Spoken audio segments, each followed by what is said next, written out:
My office colleagues tease me for being a Christian when they see people, because they see people at Pentecostal church acting funny when they are filled with the Holy Spirit. How should I react to this?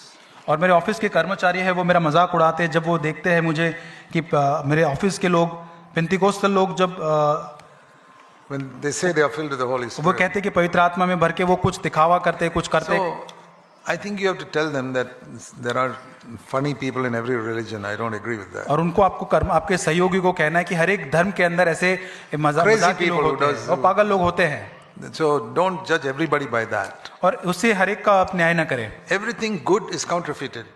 हर एक जो अच्छा है वो शायद नकली हो सकता है। True Christianity is also counterfeited. और एक सच्ची मसीहत भी उसकी भी नकल होती है। Filled with the Holy Spirit is a very valuable thing, so it is counterfeited. और पवित्र आत्मा से भरना एक बहुत ही मूल्यवान है, इसलिए उसका नकली भी देखते What हैं। do people counterfeit? और किस चीज के लोग नकली बनाते Have हैं? you ever seen counterfeit toilet paper? और टॉयलेट पेपर जो होता है उसका कोई नकली बनाता है No, nobody wastes time with that. और उसमें कोई समय बर्बाद नहीं करता। Counterfeit gold, counterfeit diamonds, और जो मोती होता है जो सोना होता है उसका नकली बनाते हैं। counterfeit being born again, और मतलब उसका मतलब कि जो नया जन्म पाना उसका नकली, counterfeit being filled with the Holy Spirit. पवित्र आत्मा से भरना उसका नकल करना। That means the original thing is valuable.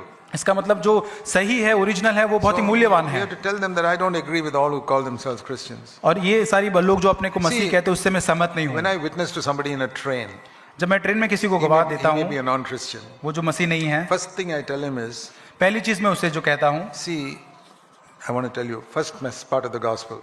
और मैं पहला जो सुसमाचार भाग वो कहता हूँ, 95% of people who call themselves Christians are not Christians. और पहली चीज 95% जो अपने को मसीह कहते हैं वो मसीह नहीं That होते। is my first sentence. वो पहला मेरा शब्द होता Then है, only he will listen to me. तभी वो मुझे सुनेगा। Because he probably met some Christian who cheated him and fooled him. शायद वो ऐसे कोई मसीह से मिला होगा जिसने उसको मूर्ख बनाया होगा। And he says, oh, this guy is coming to tell me about Christianity. और फिर वो सोचेगा ये व्यक्ति मुझे मसीह के बारे में बता रहा I say है। no. मैं नहीं कहता। That's how I witness. और इस प्रकार मैं Then उनको साक्षी secondly, देता I हूँ। don't talk about his religion or denounce his gods or any such thing. और मैं उनके धर्म या उसके धर्म को छोड़ना वो बात को नहीं कहता। I don't find Paul or Jesus doing that. मैं नहीं देखता पौलुस और यीशु मसीह इस तरह I करते say, हैं। listen, you and I are the same before God. और मैं कहता हूँ मैं और आप परमेश्वर के I सामने say, एक you समान see है। 10 babies in a hospital. Can you tell me which is Hindu, which is Muslim, which is Christian? अगर अस्पताल के अंदर 10 बच्चे हैं, आप कह सकते हैं कौन सा मुस्लिम कौन सा हिंदू मसीह है? Newly born babies? ये अभी जब जन्म पाए हुए बच्चे हैं। No. नहीं। They go to a home and they learn religion in their house. ये घर पर जाकर धर्म सीखते हैं। One becomes a Hindu, one becomes Christian, one becomes a Muslim. एक हिंदू बनता है, एक मुस्लिम, एक मसीह बनता See, है। God doesn't see us like that. That's how I witness. और परमेश्वर में इस तरह से नहीं देखता, इस तरह से मैं उनको गवाही देता God हूँ। sees us as human beings who got a conscience. और परमेश्वर देखता है कि एक मनुष्य होने के नाते उनमें विवेक है। And that conscience tells you you're doing something wrong. और विवेक आपको कहता है कि आप कुछ गलत कर रहे Whether you're हैं। Hindu, Muslim, Christian makes no difference. अगर आप हिंदू मुस्लिम ईसाई है उससे फर्क नहीं पड़ता। And you and I are equal because we got a conscience. आप और मैं एक है क्योंकि हमारे अंदर एक ही And विवेक that है। conscience tells us we have done something wrong.